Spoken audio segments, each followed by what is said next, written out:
Welcome to another Maths Club talk. Today we have Subhankar Varshney. He is a BMath alumni, batch of 2022. Today he is going to give a talk on Introduction to Computational Topology. Over to him. Hello. Yeah, so today will be an introductory talk.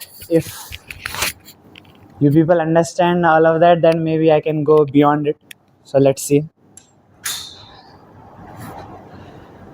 So let's start from the basics. Suppose we have a collection of data in some ambient space. We'll call it point cloud. I made, let's say it lies on some Rn. Now the basic assumption in computational topology is that data has shape and shape has meaning. So I want to compute what the shape of the data actually is. But right now, with just disjoint points that I have, what kind of shape I can get from them? So from here, I can form a family of structures, and through those family of structures, I get a sense of what shape the data actually is. So let me give you an example. That will be check complex. You have here, let's take epsilon ball around each point.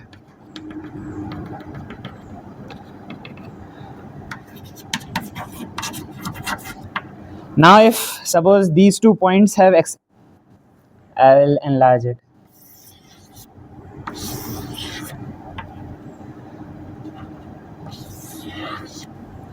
These 2 points epsilon ball intersect each other, so then I'll have an edge between them.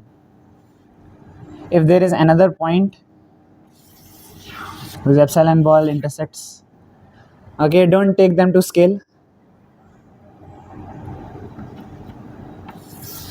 Now this guy's epsilon ball intersects all 3 of them, so it will have edge to all of them. And see, these 3 circles have an common intersection, so this entire triangle will be okay. I will define what this structure actually is. It's called simplicial complex.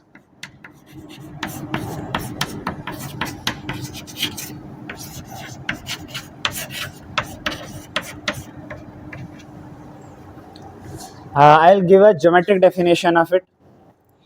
Let's say it is a subset of the power set of n. Okay, I should use some different notation. Say S. So S is a subset of power set of n such that it is downward closed. That means if, let's say, 1, 2, 3 belongs to S, then 1, 2 belongs to S, 1 belongs to S, like all the subsets of 1, 2, 3 belongs to S. The empty set also belongs to S. What this means is, suppose 1, 2, 3 represent a triangle with vertices 1, 2, 3. So what this means is that if I have a triangle in my simplicial complex, then I will have all the edges as well as all the vertices in my simplicial complex. So that is what I mean, that my simplicial complex is a downward closed subset of power set of n. That's the abstract geometric definition of a simplicial complex, which has a geometric interpretation. So using this, like, I'm taking epsilon balls around each point and constructing a simplicial complex out of this. Let's name these points 1, 2, 3, 4. So and this is the 5th. So what is the simplicial complex here? I have all the vertices. One, all the vertices are there. Then edges are there.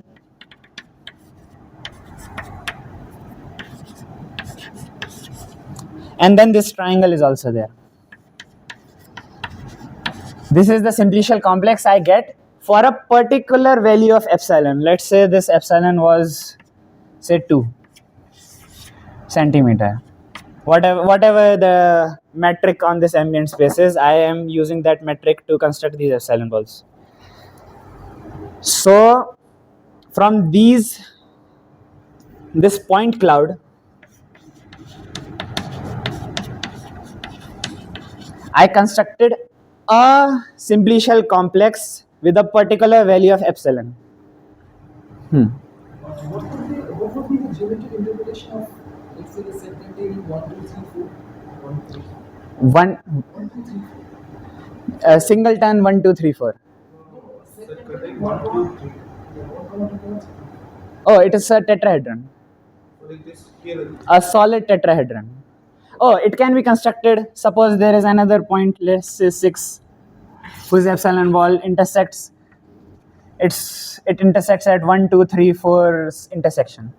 So then 1, 2, 3, and 6 will form a tetrahedron, a 3-dimensional object. If there are 5, then 5-dimensional analog of that. Okay. So from a point cloud,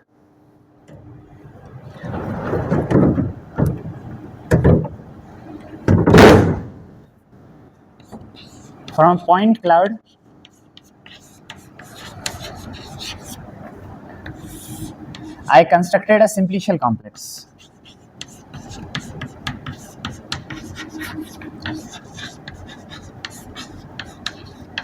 But that was for a particular value epsilon. I can vary that epsilon. It's a parameter that I have control over. So I can get a family of simplicial complexes for all the varying values of epsilon. So let's say my point cloud is X, and this family I'll denote with S subscript I belonging to some indexing set alpha. Let that alpha be natural numbers for the time being. I can take any indexing set here. I will go through it again at the end of my slide, what indexing sets I can take here to be able to compute things. But okay, I can take R in the starting and then I will change to N later on. Let's take R. So in the starting, greater than equals to 0. So S0, what is S0? S0 is just X, just all the set of points. And S, okay, let D be the, if this is, okay, this process from point cloud to a simplicial complex, I took a particular type of complex. I can take different types of complexes. There are, like, you can construct different types of complexes. Let's say you will, as soon as there is pairwise, so suppose you get all the edges, you're like, okay, if I have all the edges, then I will have the triangle. I don't care if there are all the 3 circles intersect. Even if the pairwise intersection is there, I will be like, okay, I'll have the triangle. This is a different kind of complex that I'm constructing than here. So I'm saying that this check complex is nothing, but there is no canonical way from going to point cloud to a simplicial complex. You can take multiple things. This is an example of it. But anyways, I am talking right now this check complex only to get an intuitive flavor of it. So S0 is X. Let's say D is the max distance between all the points in this point cloud. Then SD would be the simplicial complex which has d-dimensional, like, what will it be? It will actually be the power set of D. Can you see this?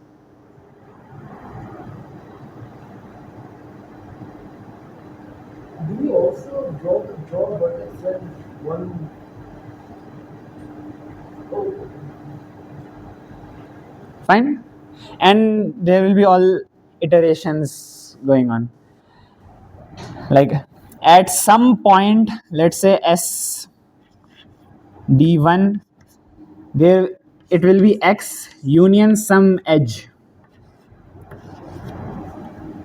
Some edge will be present. Like if D1 is the minimum half distance between 2 points in this point cloud, and all the distances between all the points are unique, then at SD1 this would be the simplicial complex. Like iteratively edges will be added, triangles will be added, tetrahedrons and higher dimension analogs will be added. So I am forming a family of simplicial complexes. Yeah. When you're writing SD equal to power set of the numbers up to D, Yeah. it basically assumes that X has D many points. Yeah. Oh, sorry. Yeah. SD should be X itself. Yeah. Number of cardinality of X is n. Yeah. So we are always taking X to be finite. Yes. Okay. If you are doing computations, things have to be finite. You can't do computation in infinite things. Yeah. Now you see all of them have inclusion maps with each other. So from a point cloud, I get a family of simplicial complexes with inclusions as well.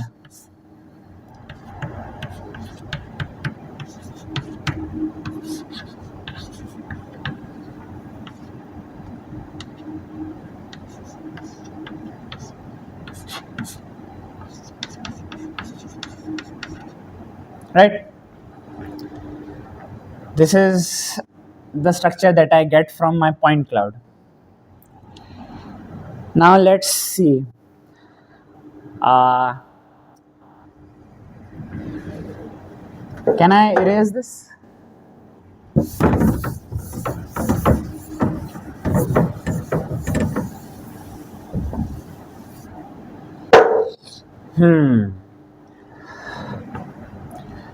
Now I will go and change my index to n so that I can actually write things explicitly now. Okay, my natural numbers will also contain 0.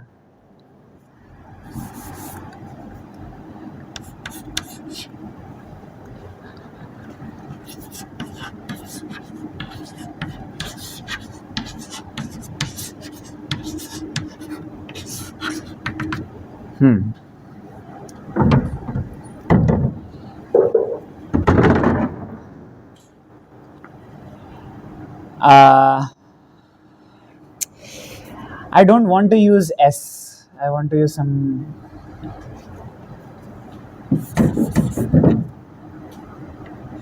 P be the point cloud, and all these are X's. Because S I will use for something else.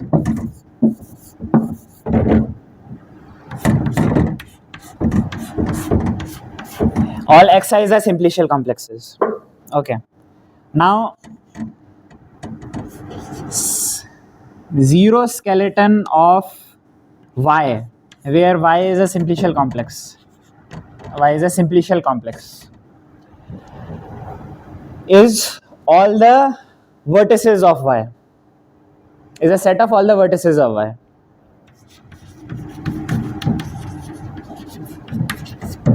Similarly, xk of small p dimension of y is sigma belonging to y such that is equals to p plus 1. Oh, I didn't define what a simplex is. I defined simplicial complex, but I didn't define a simplex. So all the elements of a simplicial complex are called simplexes. This is a simplex. This is a 2 simplex.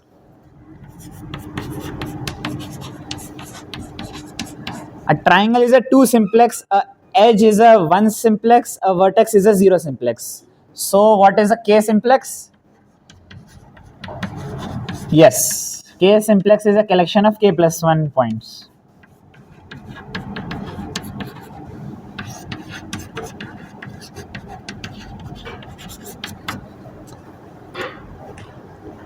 Yes.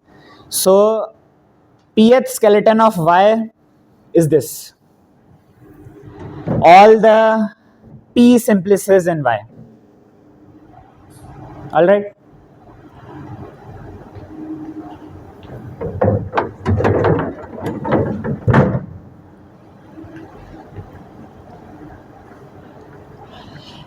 Now you will see a very beautiful structure coming out of here. I will.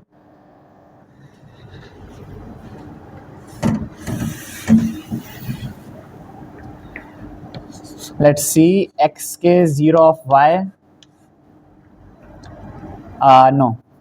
Let the maximum simplex in y be m.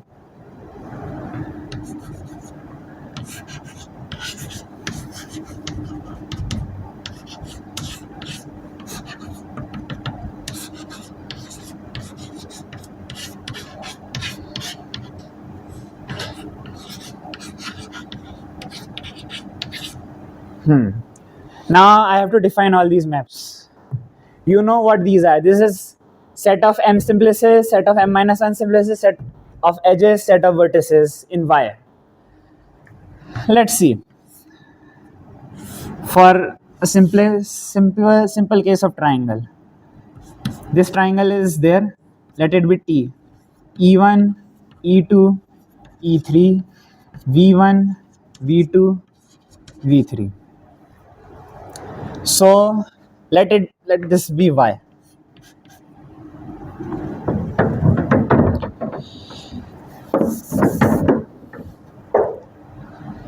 So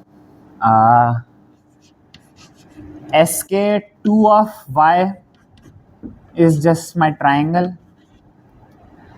All the SK3, 4, 5 all are 0, empty. SK1 of Y is E1, E2, E3. Yeah, one another thing. All my computations are over Z2.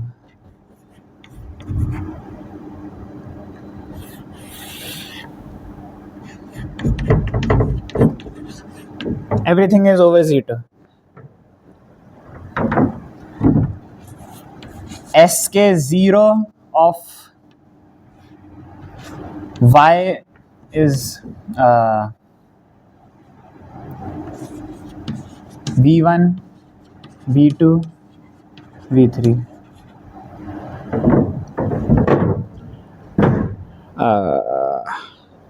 Okay, I did a mistake.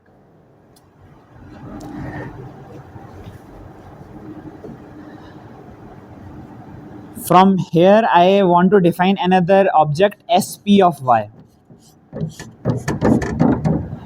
Do you people know modules? All of you know vector spaces.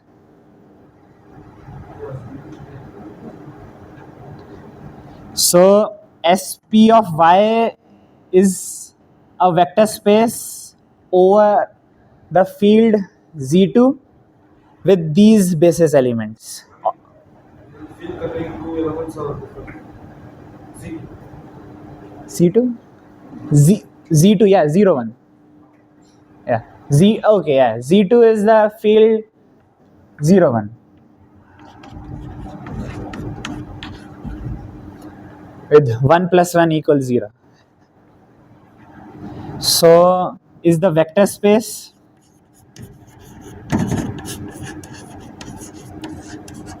over the field Z2 over these elements. These are the basis elements. So all my P simplices form the basis element. So sk2 of y is this, which is equal to s2 of y.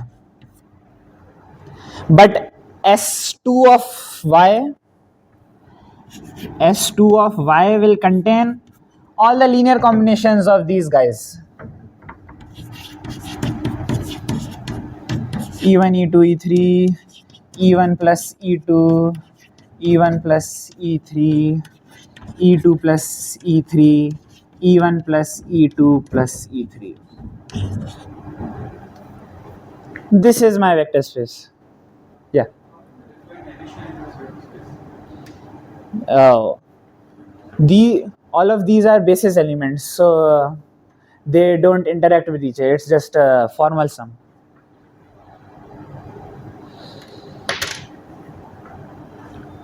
So,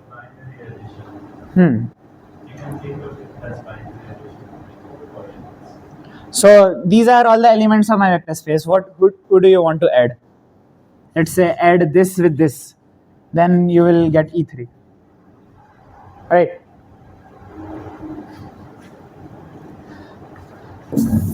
This is S2. Similarly, S1.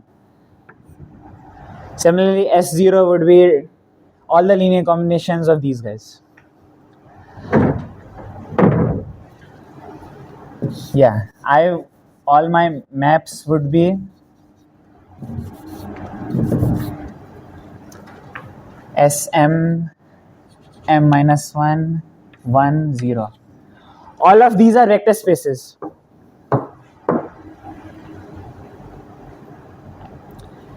I have explicitly written some of these for my explicit example of Y. Now I want to tell you what these linear maps actually are. I'll call boundary maps.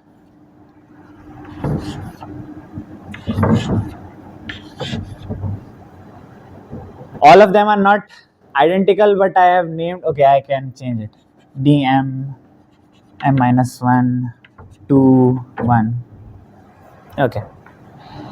So I'll define first D2. D2 is from S2 of Y, S1 of Y. T goes to, what's the boundary of T? I have named them boundary maps for a reason. T. Yeah. So T goes to E1 plus E2 plus E3, which is the boundary of T. Also, like to define this boundary map, I only need to define it on the basis elements. Rest all is defined. This is a linear map, so definition of basis is sufficient enough. D1 of S1 of Y goes to S0 of Y. E1 goes to what?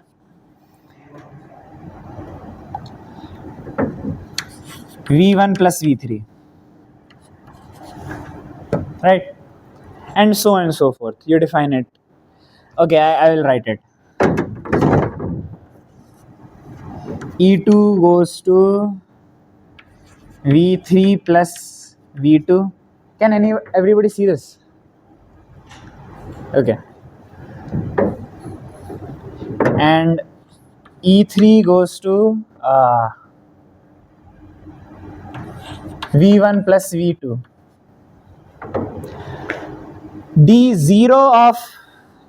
D0 is just my zero map because there is nothing beyond it.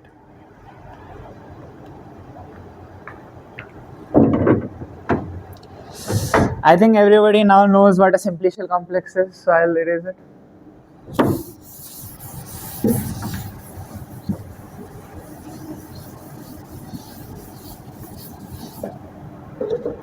Yeah, now we have defined boundary maps.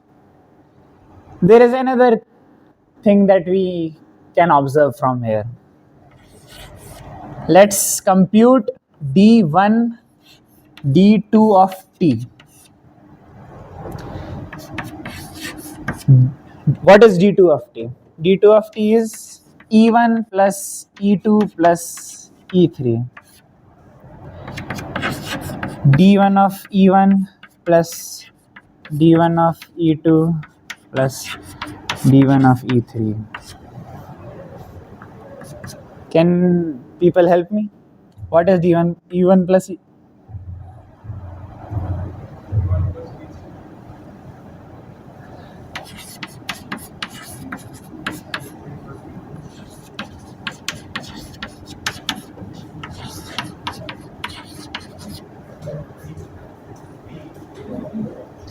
Sorry, v1 plus v3 plus v3 plus v2 plus v2 plus v1. Boundary of a boundary is 0.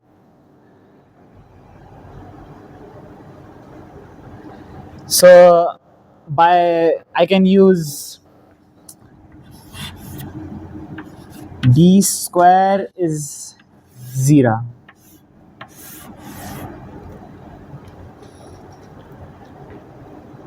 Boundary of a boundary is 0. There is a special term for things which have this property that d square is 0. Those are called chain complexes.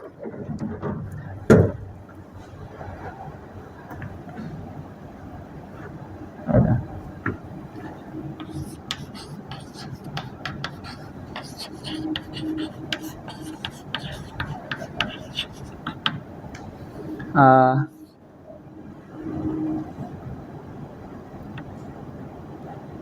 Let us start at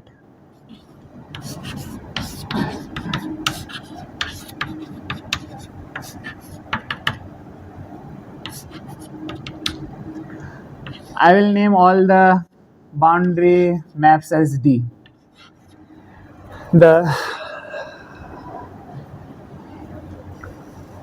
All of these are vector spaces in my case, but they can be anything. They can be any abelian group.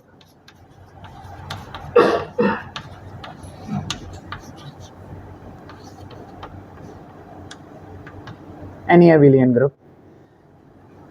If they have the property that d square is 0, then I can define homology over them. What does d square equals 0 actually mean? It means that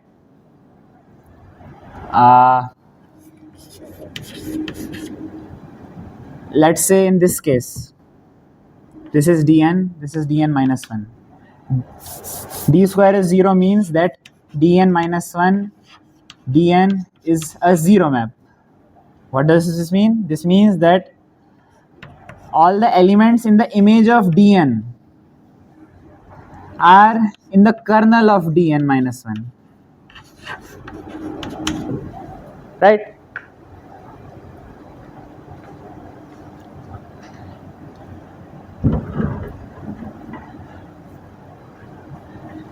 So I look at the group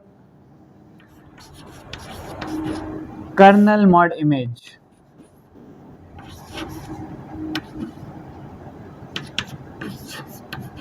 Let's stare this for a moment. What are the things which belong here?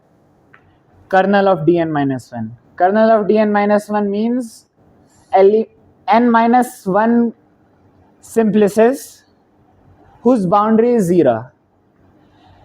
If there is a n minus 1 simplex whose boundary is 0, what does this mean? It's a cycle sort of thing. Boundaries are cancelling. For example, in this E1 plus E2 plus E3, right? E1 plus E2 plus E3. You look at it. What is E1 plus E2 plus E3? It's boundary. It's a cycle. Cycles give me zero boundaries because all the boundary elements of the cycle cancel each other out. So these are cycles. An image of Dn is by definition boundary of some higher simplex.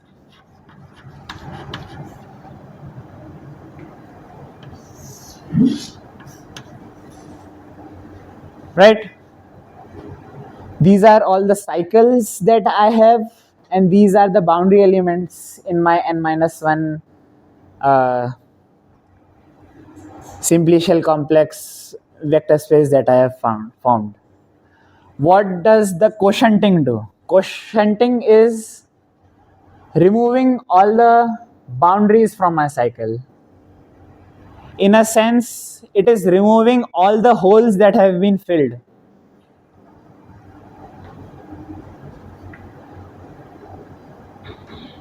Like if there is a cycle that does not have any higher simplex that has actually filled it,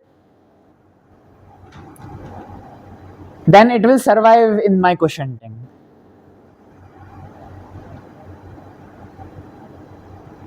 But if suppose there is, in this case,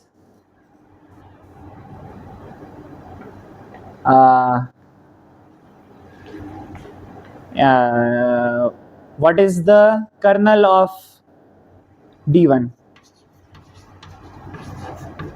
Kernel of D1 is generated by E1 plus E2 plus E3. What is image of D2? That is also E1 plus E2 plus E3. So the quotient would give me like trivial group. Trivial group means that all the cycle elements are actually boundary elements. This is an equality. But suppose I have this simplicial complex. One triangle is filled and the other triangle is not filled. The quotienting would give me like the group Z2. Z2 would mean that I have one cycle element that has not been killed by any boundary element. This guy.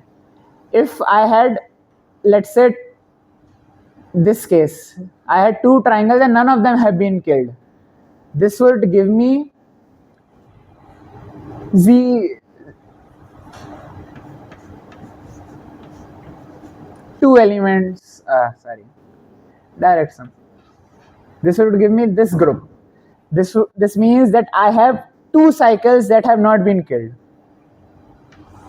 Similarly, this would give me this guy, and so on and so forth.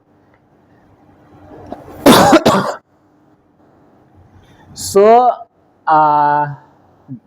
this I am defining Hn. Nth homology is kernel over image of this thing. Yeah. This is the definition. Let's see what it actually means. H1. H1 means kernel of D1 over image of D2. This means all the cycles, these kind of cycles that have not been killed by any boundary elements. H2 would be kernel of D2 over image of D1. What is this? This is all the spheres, because D2 is from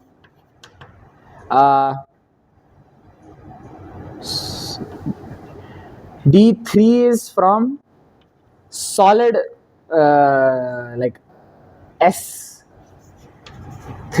to S2 of Y.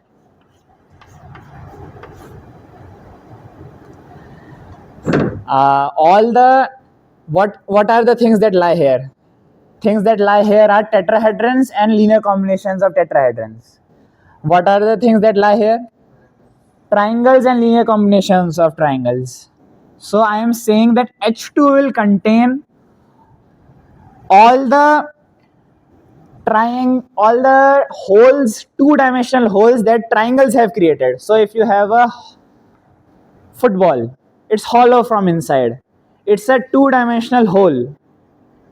If I fill the football, then there is no hole in it anymore. So how can I fill the football? I can fill the football with a solid tetrahedron. It's topology. I do not have any edges. So what does H2 contain? H2 contains all the two cycles that triangles have formed that have not been killed by any tetrahedrons that are inside them.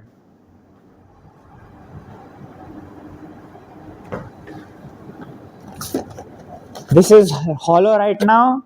Its H2 is Z2 right now. If I get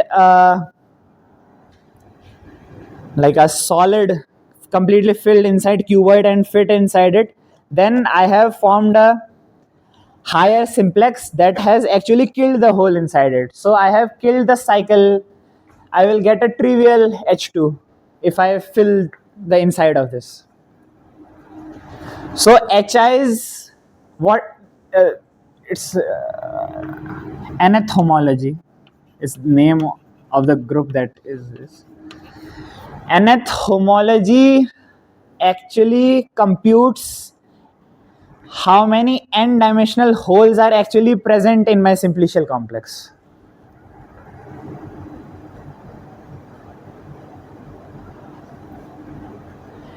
And the number of nth dimensional holes gives me a certain property of the simplicial complexes which I can use in the starting I told. Shape. I am interested in shapes. So from point cloud, I constructed from point cloud I constructed family of simplicial complexes. Now I want to understand what the shape of all those simplicial complexes is. And now I have a guy which I am calling homology that is computing n-dimensional holes of a particular simplicial complex. So for every guy in this family of simplicial complexes, I can compute this homology.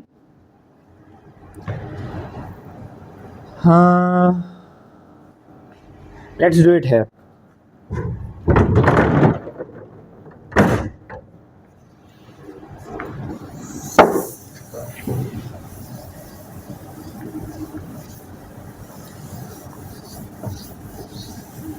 The holes in the triangle are only filled by tetrahedron. Yeah. Not other. Not any other higher dimensional thing. Just one little comment. In the vector space which you wrote there, like SP file, you're kind of missing the zero element. Yes. Yes. So Yeah. All of them have the zero element. Otherwise, not a vector space. those are the skeletons. Oh, yeah.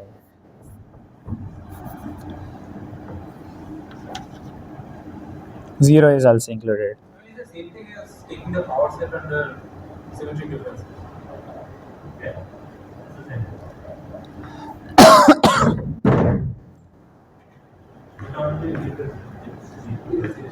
Z2.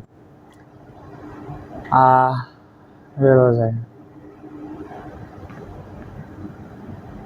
What was I talking about? Yeah. So I have this family.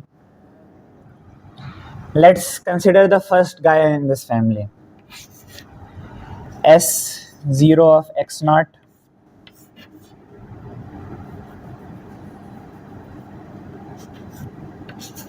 S1 of x naught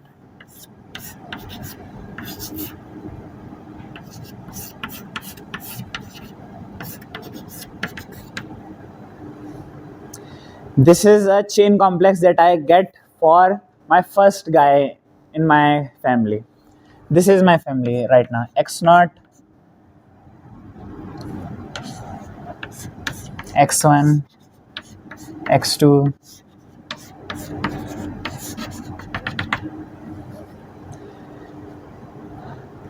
this is my family of simplicial complexes, and all these maps are inclusions. For this particular x naught, I get this chain complex where this is zero, all the vertices in x naught, all the edges in x naught, all the triangles in x naught, all the tetrahedrons in x naught, and so forth. Similarly, I get here.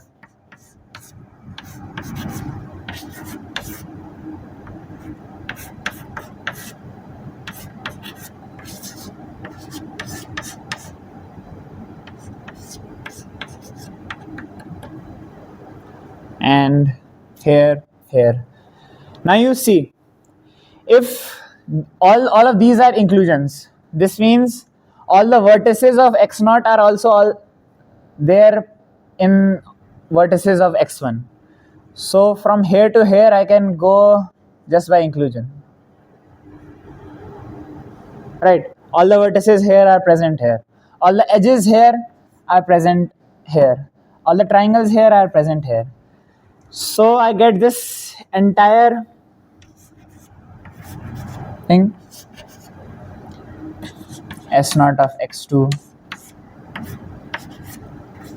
S1 of x2, S2 of x2,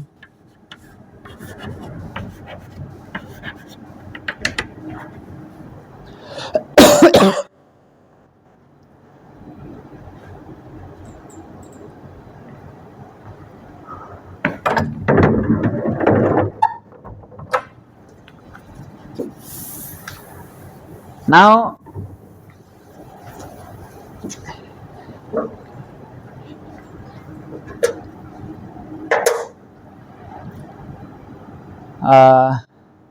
here I will get h naught of x naught. Okay, h naught of x naught I'll write. h1 of x1 x naught, h2 of x naught. What is h naught of x naught? H naught of x naught is kernel of this map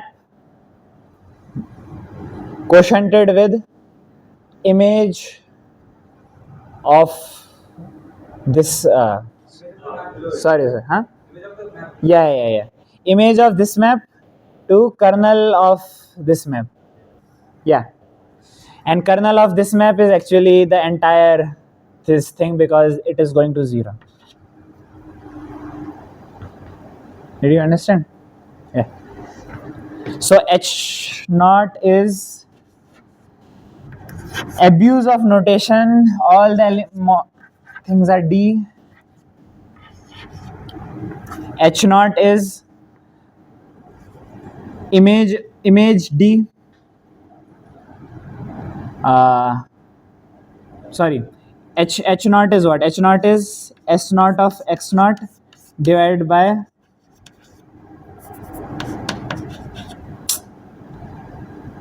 image d.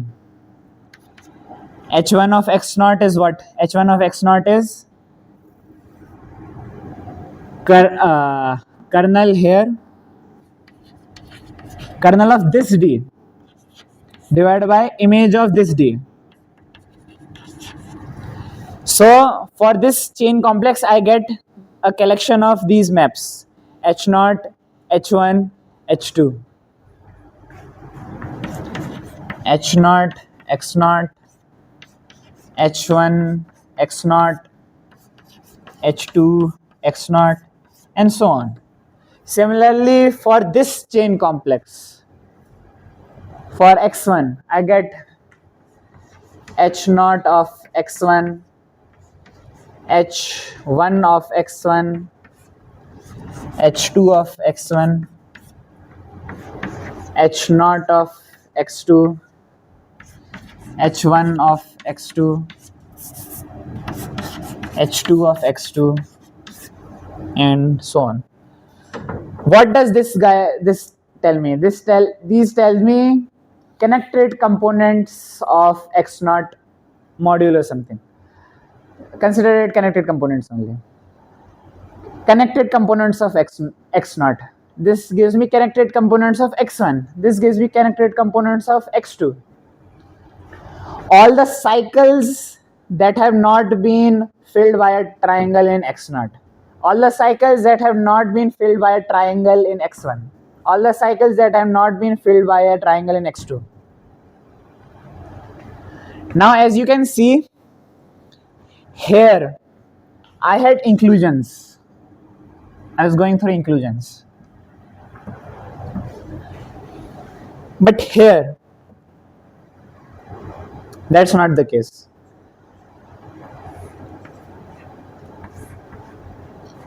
Why? I told you intuitively this is all the connected components of x naught. x1 is a superset of x naught. It could have added certain vertices to form different connected components, but it could have added edges as well, which would have collapsed certain connected components in x naught. So this need not be an inclusion. This is a map induced by inclusion.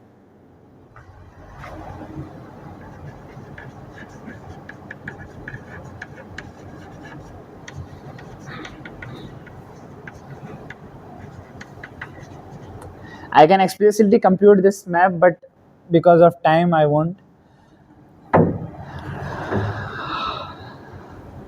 For this h naught I get these groups and these maps. Similarly for h1 I get these maps induced by inclusions. For h2 I get these maps induced by inclusions.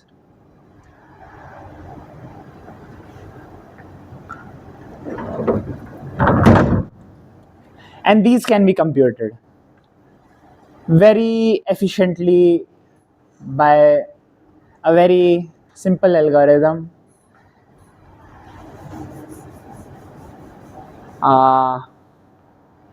Do I go over that or the mathematical foundation? Okay, I will do.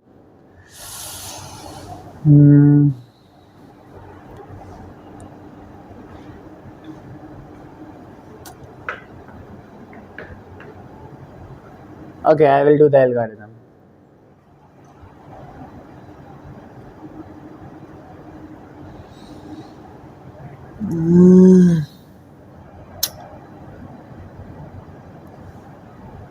Alright, do you understand this map? What this map induced by inclusion would be? Okay, do you understand that this would be an inclusion?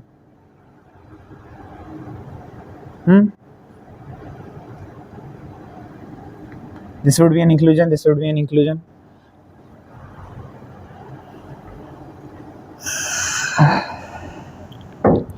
How many of you know category theory? Okay, then I won't.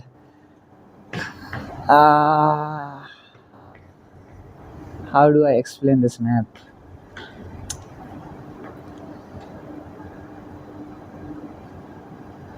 Okay, I'll give an example and then you will see that this map need not be an inclusion.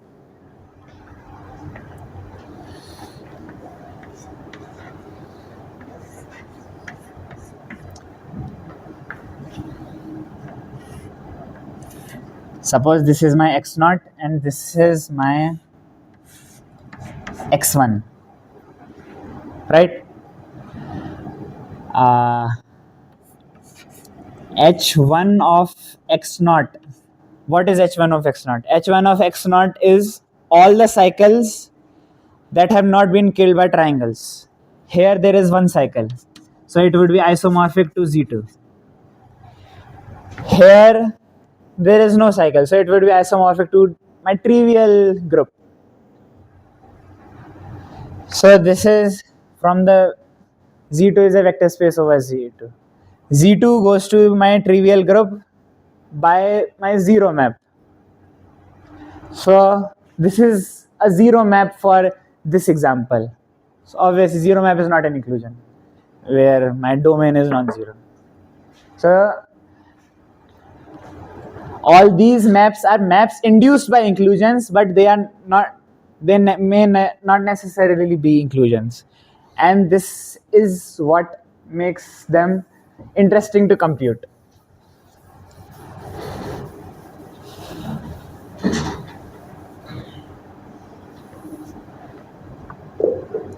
Now the persistent algorithm. Okay, another thing.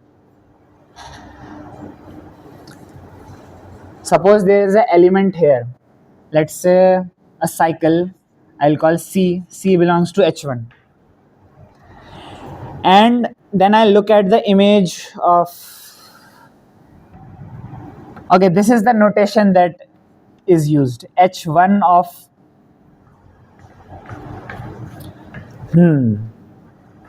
Let's say I will use F0 for these inclusions, F1 for these inclusions, F2 for these inclusions. So H1 of F1, yeah, just notation. I can use G instead, but I'll introducing this notation. C is a cycle in H1 of X0. Now with this map induced by inclusion, I go here and I see, okay, C is still not 0. C is not mapped to the 0 element. Then I go forward. I'm like, okay, C is not mapped to 0 even here. And I keep going. So what I'm seeing is that this cycle, C, whatever it looks like right now, is persisting even though I am adding certain simplices in my setup. Right? This means that this cycle is somewhat inherently included in my shape. Like, this is something that is persistent for a pretty long time. It is not getting killed. I am adding simplices in my simplicial complexes, and still this cycle is persisting. It is not going to kernel. It is not a kernel element. So this C is an essential feature of my shape, of my. Okay, I'll give an example.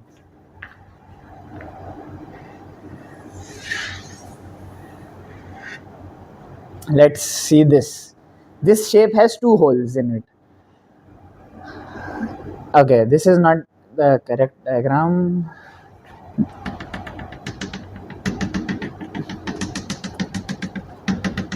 Yeah. This is my point cloud. Now if I start my process of computing check complex out of it, at some point I will have all the edges there because they are pretty close enough. I will have something like this and then some triangles here getting killed. This small cycle will get killed very fast because I will keep adding simplices here and this will get killed. This will persist for a smaller duration of time than this cycle. This cycle is more prominent in my data than this cycle. Like this cycle will be non-zero here, then I compute this image over this function of this cycle. I'll get non-zero, non-zero, and after a long time this will get 0. So this cycle is a persistent feature of the shape of the point cloud that I inherited. Did I convey?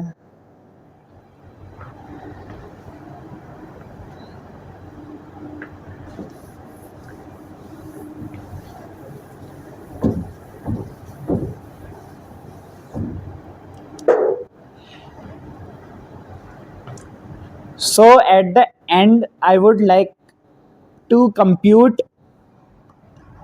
features that were born at certain point, here, anywhere, I don't care, and then they lasted for a pretty long time. That means they didn't end up in my kernel for a long period of time. Uh, uh,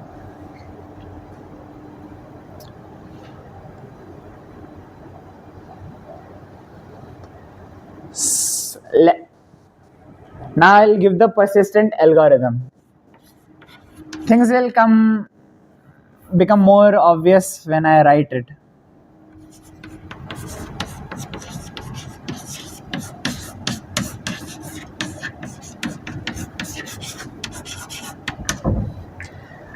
I have this X. This is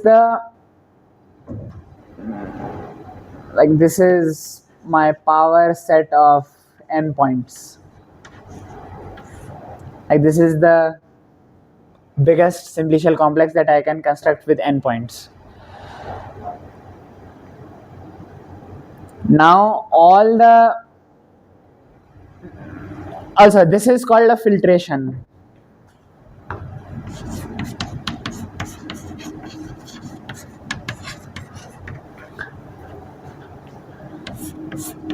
I will start with x0. X0 is just my points. X1 will have all the points and some okay, I am in check complex now. So how do I do it? Some R1, R2, XRM. This is my filtration. I's I have chosen in such a way that some edge or some simplex actually gets added, because if there are 2 points here, I construct epsilon ball. They are still pretty far. I update the epsilon somewhat. Still, they are not touching. So no simplex is getting added. At this point, an edge would be created. So this is, at this point, whatever the radius was, I am including all those kind of radiuses at which at least some simplex is being added. So they are strict in some sense. You understand how I get this filtration of X? Now all the simplices in X have this filtration value. This is a filtration.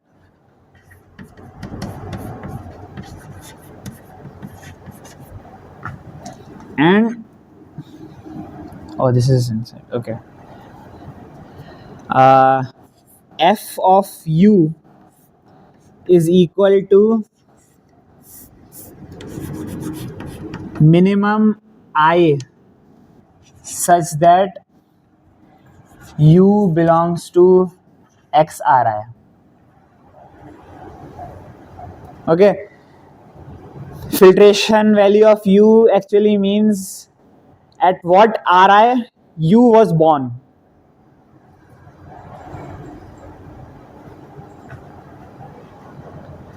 So now I construct boundary matrix.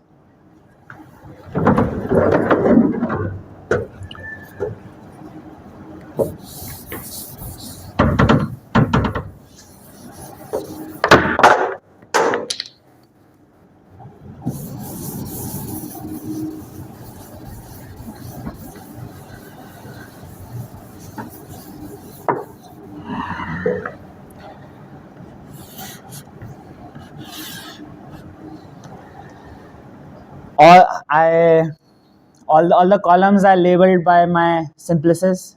So sigma naught, sigma 1, sigma 2, howsoever many sigma are there.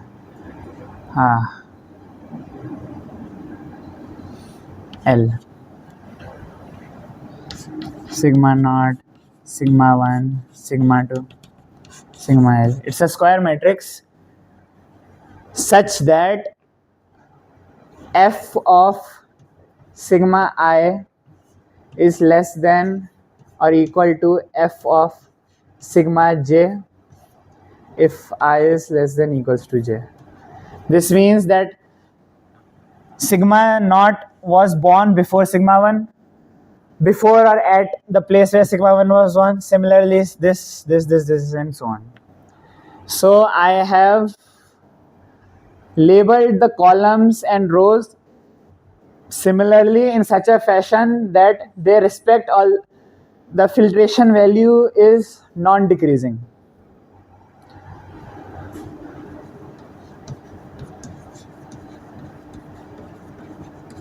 Non-decreasing filtration value.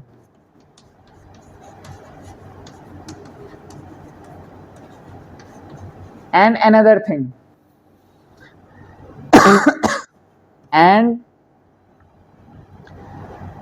if sigma I is actually a face of sigma j. Face means if I have this triangle, let's say T, and this edge is E, then E should come before T in my labeling. Okay, all the vertices should come before my triangle. These two vertices should come before E, but this vertex can come after E as well. No issues. But if a simplex is a face of the other simplex, face means E is a face of T. Face means one-dimensional lower simplex that is to it. So this is how I label my columns. And the entries are 0, 1 depending on what my boundary is. So suppose, where is my example? This example. Here V1, V2, V3, E1, E2, E3, T. V1, V2, V3, E1, E2, E3, T. This is 0, this is 0, this is 0. Because all the vertices have boundary 0. E1, what's the boundary of E1? V1, V3. So this is V1, V3's, oh sorry. This is E1's column. E2. V3, V2. This is E2's column. What is E3's column? E3's column is this. What is T's column? T's column is 1, 1, 1 where at E1, E2, E3. This is the matrix that I get from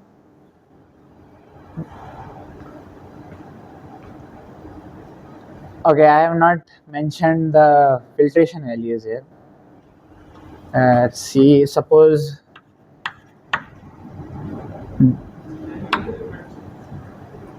there can be different choice, yeah. For example, I can have V1 here, V2 here. Oh, different. Oh, this is not visible.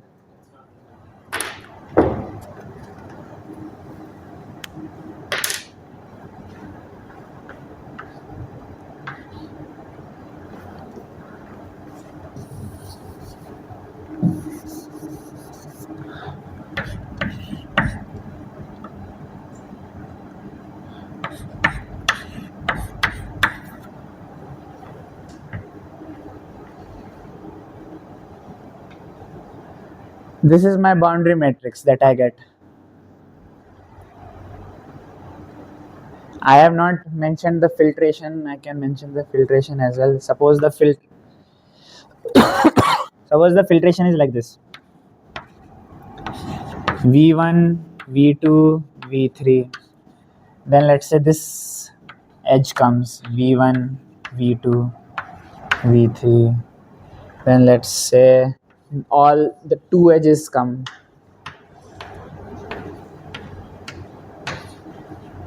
Then the triangle comes.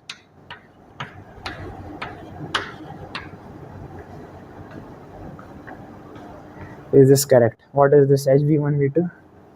Oh, I have labeled differently. Okay, you get the point.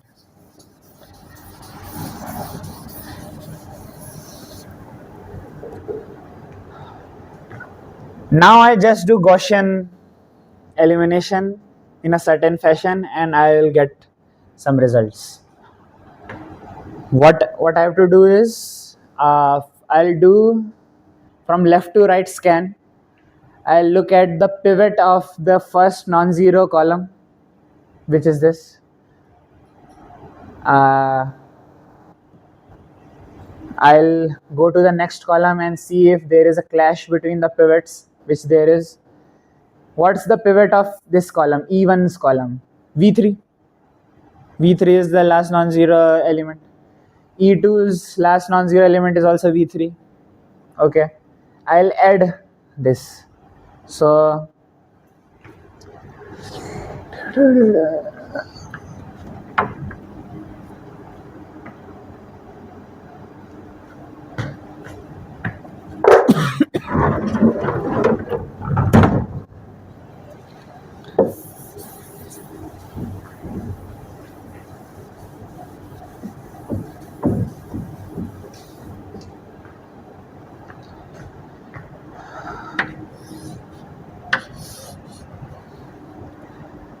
uh, 1 0 1. After I add this column to here, it will be 1 1 0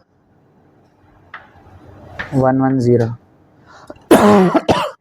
and 1.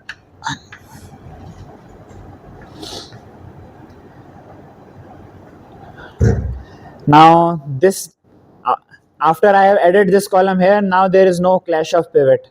So I move on to the next column. Here I see, oh, there is a pivot clash. I add it and this column becomes 0.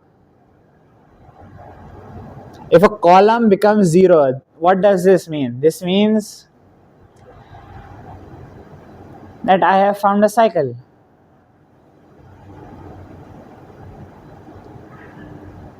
What was this? This column is E1, E2, E3. This is E1. Can you see this E1?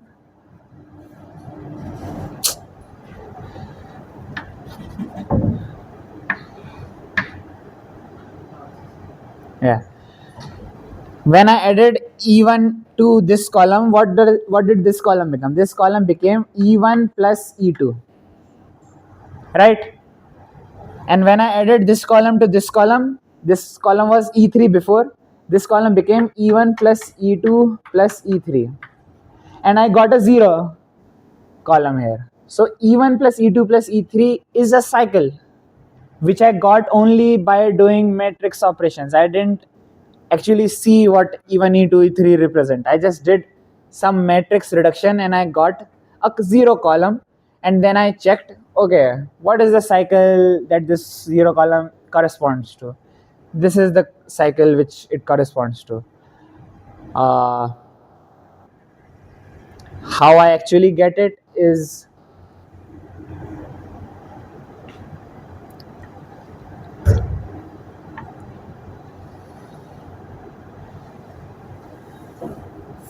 so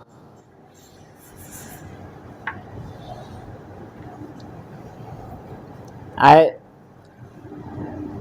corresponding to this matrix, I have another identity matrix.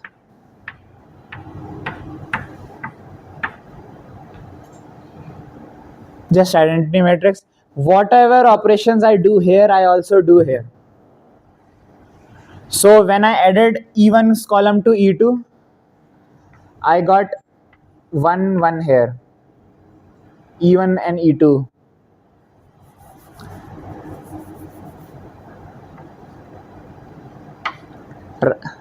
This.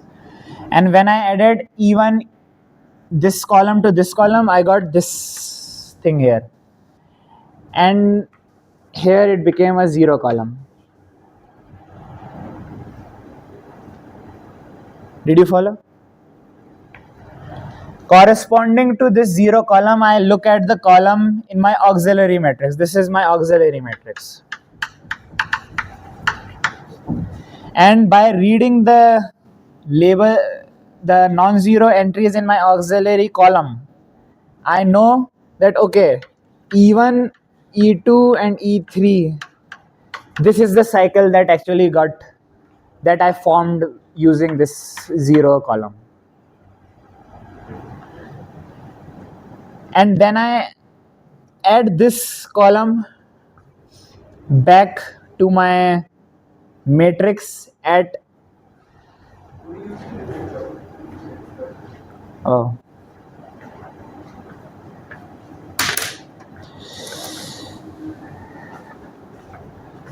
is this working?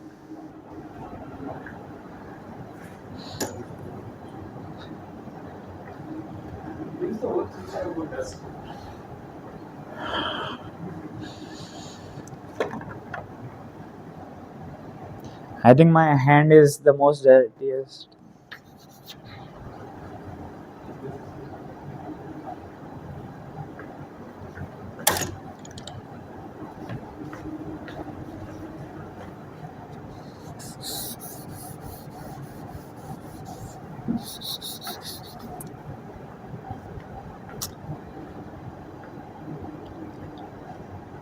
No, but did you understand that how did I find a cycle? I found a cycle by looking at the corresponding column that got zeroed out in my auxiliary matrix. And by just reading the non-zero entries in my auxiliary column, I got to know, okay, E1 plus E2 plus E3 is the cycle that I found here. Now after finding the cycle, I append it back into my matrix. And then I see if I can actually zero this out. Which I can. I can zero this out using this column, because this column has exactly E1, E2, E3 as non-zero entries. Right? So there is a higher simplex T that is killing my cycle. So I get zero homology there. Like, this is not the entire algorithm. How do I explain the entire algorithm? Like, because in the algorithm I have to bring the filtration values into picture, and the filtration values, okay, I can draw a diagram and then that will explain a lot of things.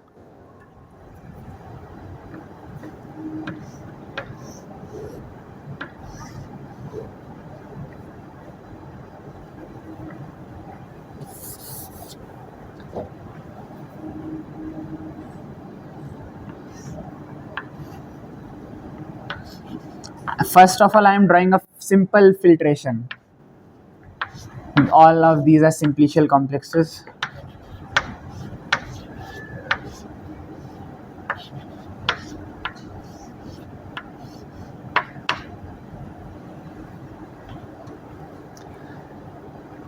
At this place, a cycle was born.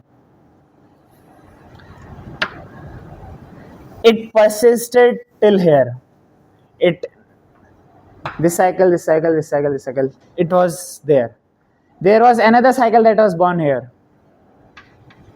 It got killed here.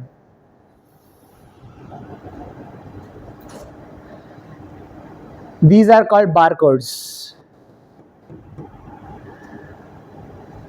What do they convey? They convey that my shape had this feature. So this cycle is actually a persistent feature of my shape, because this is much longer than this small barcode. This is how you read barcodes. If there is a long barcode, this means that it is a persistent feature of my shape. This is a smaller one. Even if this cycle got killed, this would be the bar, because my representation would. Okay, I'll go over category theory to explain it nicely. How much time is it? Oh. Okay, so this is what barcodes is.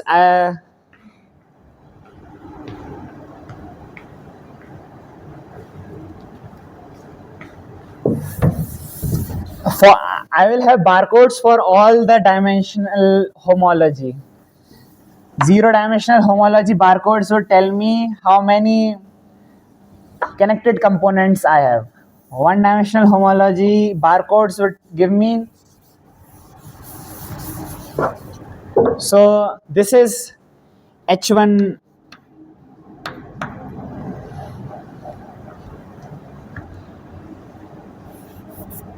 Let's say at this point a vertex came.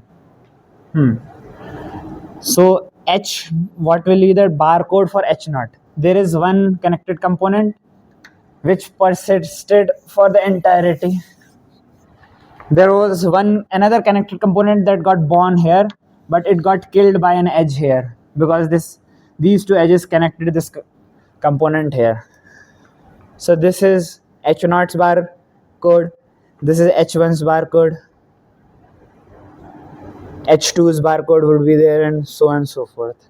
All these barcodes I can use to characterize my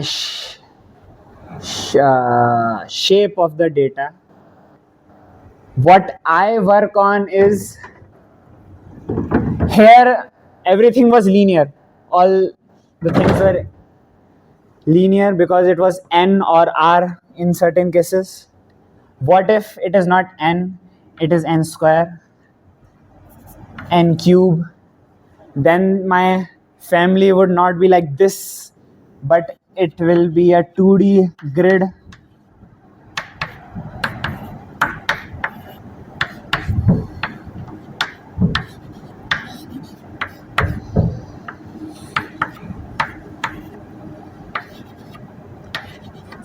In 3, it will come out of the board. It will be a 3-dimensional thing. And in those settings, these things do not exist, barcodes, because here the homology is just linear. It's going like this. In 2-dimensional, it will be covering the entire board. In 3-dimensional, it will come out of the board. So I can't decompose here because I can't apply structure theorem, which I cannot tell why, because I didn't go over category theory. But here's what.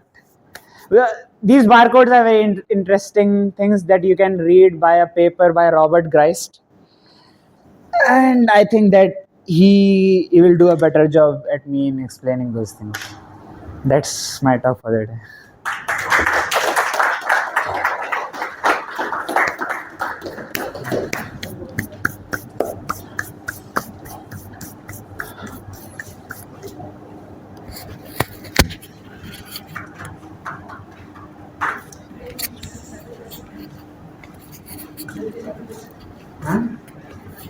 Yeah, does anyone have any questions for the speaker? Yeah. So does the generalized family you mentioned, does it have to be over some poset? It can be any poset. Any poset? Yeah, any poset. Any connected convex poset. What is convex?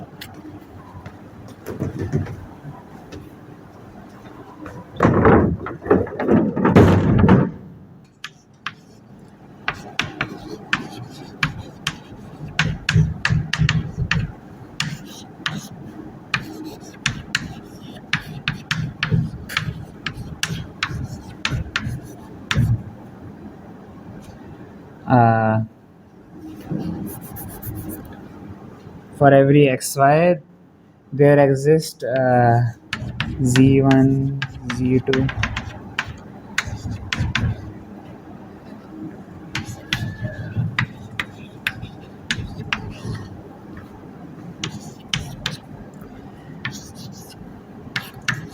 So this symbol can mean less than or greater than any of them.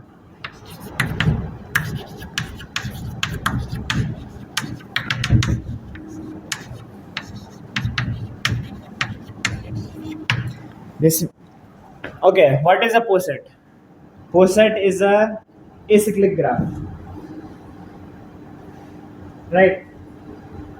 Acyclic directed graph. Poset is an acyclic directed graph.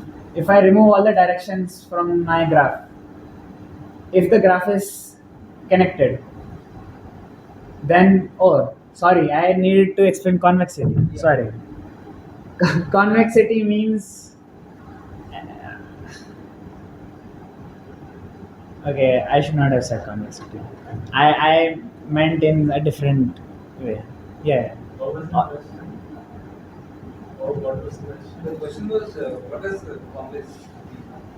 These are I asked if the family could be anything. Okay. The family of simplicial complex can be any poset. So the thing has yeah. The family can be anything, any poset. Like the same places that you think of them, like this sort of geometric realization. For that to have a decent topology, you need some more conditions, but in this set, all the points are finite.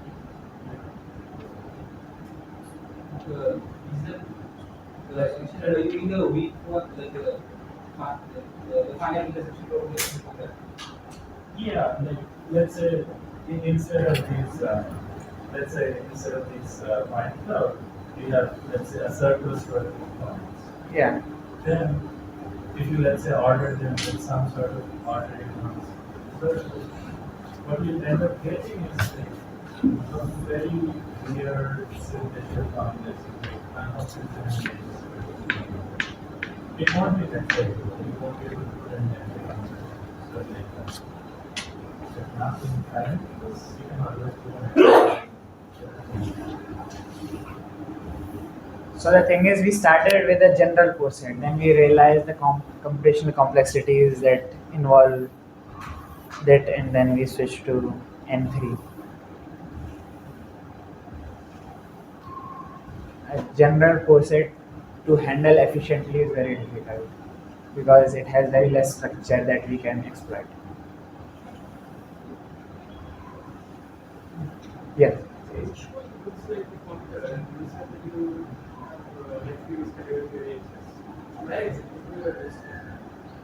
Oh, I'll use category theory to show that.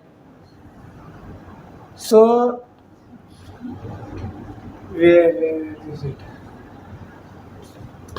My H, these are actually homology modules. But as I said, I told them that H1, as you said, H1 is a functor. So there is a correspondence between functors. Okay, I'll write it.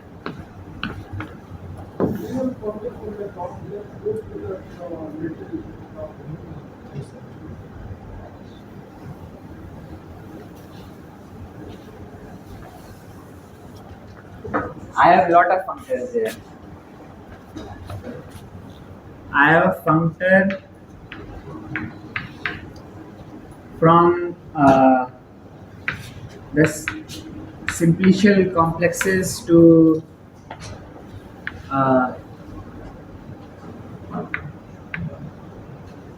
vector spaces over my field Z2. So given a simplicial complex, the H, so say H1, as you said, this is the functor for H1. Given a simplicial complex, I get a vector space. corresponding to that simplicial complex. And all, if two simplicial complexes are, if x and y, there is a map, there is a there is an inclusion map here, there it can be any map but inclusion map specifically, then there will be a corresponding map, induced map by inclusion, which is this. So this map is this, like, if this is f, then uh,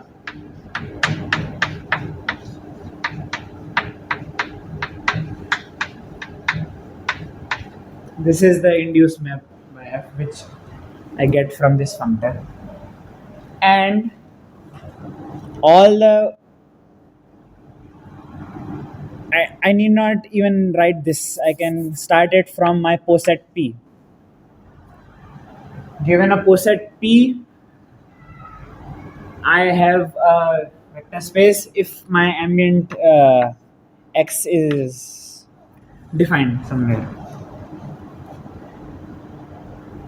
This functor, or this, how is this a category? This is a category with morphisms less than.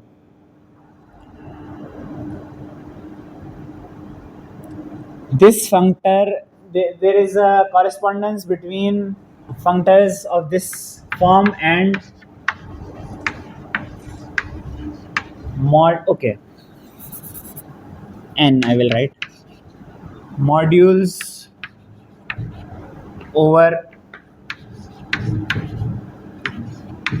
z to x. Yeah. The Z2X is the monoid ring. Z to N. You mean that corresponds? Since you're taking N here, No. then what is the polynomial? Z to x is the normal polynomial ring over z2. Yeah. Huh. Then you know, where is it coming from? If you see, like, in a natural way, if you try to see it, then it says that Z to X is just the monoid ring Z to return N. That is one natural correspondence. No. Okay. You.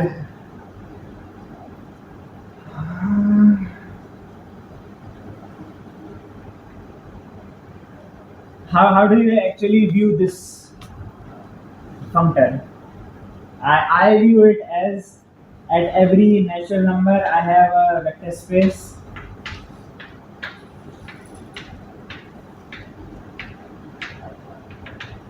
and there are function linear maps here. What is the module that I get from this guy is, so addition is just normal formal addition. What is multiplication? Multiplication by 0, 1 are just scalar multiplications. Multiplication by x actually takes from this map to this map. For example, if my C, there is a element here C in this. Okay, I'll explicitly write the module. The module is direct sum of all these vector spaces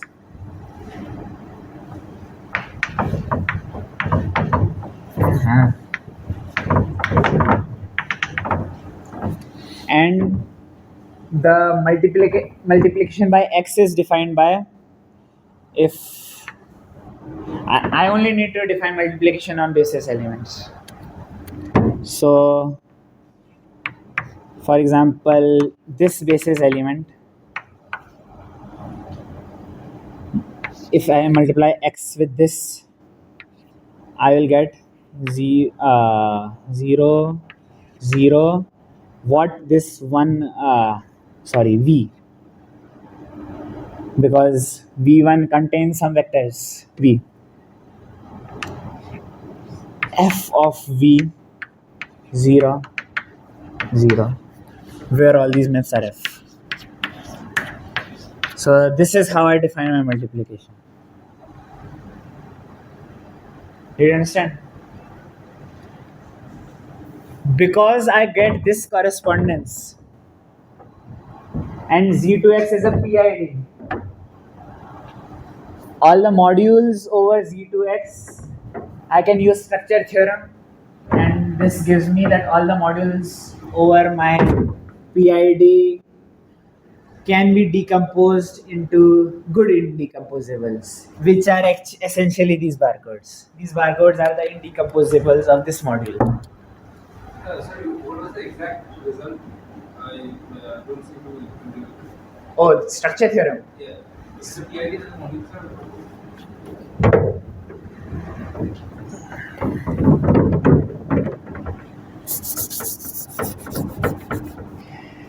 Suppose M is a mod.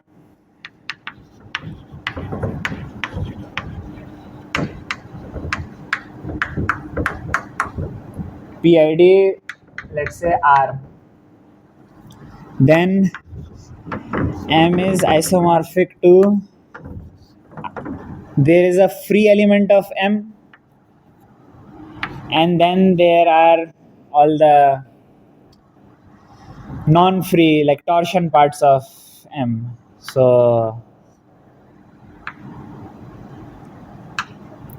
for example, my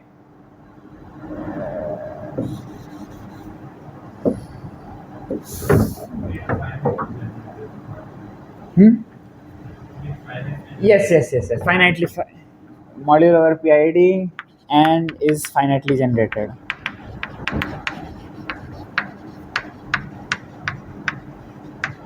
Here, what was it? Z2. So M is isomorphic to Z2 with some free part and then some torsion elements, but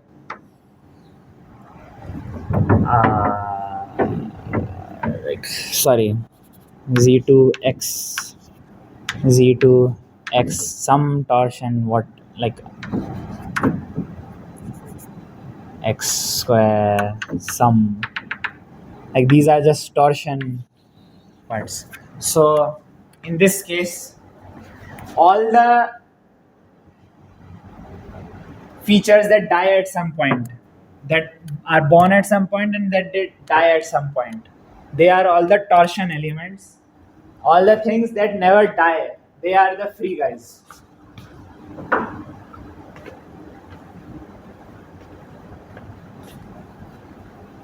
This is how I can apply structure theorem over this. For when n, it is n square, n cube or something, these become modules over, for n2, they become modules over x, y. This is not a PID. I cannot apply structure theorem. Modules over these guys do not, I do not have good indecomposables that I can get. Hence, I need to compute some different invariants from them. So, multi-parameter persistence is a different ball game altogether than this computing indecomposables here, because there is no one invariant that can capture these things.